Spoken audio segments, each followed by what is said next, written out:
I guess for us, it's our business changed about 5 years ago. We stopped seeing ourselves as a radio company, and we knew that the future we had to embrace multi-platforms. So we moved to this position of leading broadcasting and beyond, and that started to get us to think in the ideas beyond the radio space. But we, as a radio company, we find it kind of hard back in those days to stop thinking radio first, like what we've got to sell you, what sponsorships, all those, what have we got in our jacket pockets that is up for sale. And then we came to this notion that we aren't in radio anymore, we're in entertainment media solutions. And so when we moved into that space, it was all about ideas, an ideas first kind of culture. So we shifted from, what have we got to sell you, to this notion of, it's very similar to creative agencies, but we're not competing with creative agencies, we're more collaborative. But what have we got to generate? What can we generate beyond ad breaks? And some of the interesting stuff that we've done, because we're an entertainment company, we've got access to great relationships with record companies, and for us, relationships make the big ideas happen. With AMP radio networks, we own 51% share of listeners, and we are constantly innovating ourselves, pushing the boundaries with regards to that. We established this particular brand, Springboard, in order to engage clients as well as agencies at a strategic level in order to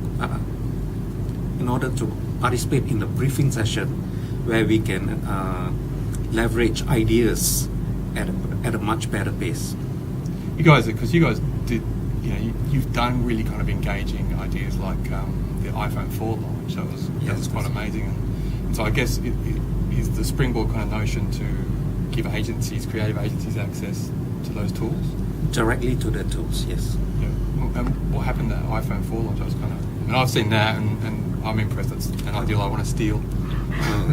In the iPhone 4 launch, it was amazing that we launched the particular phone itself without a commercial.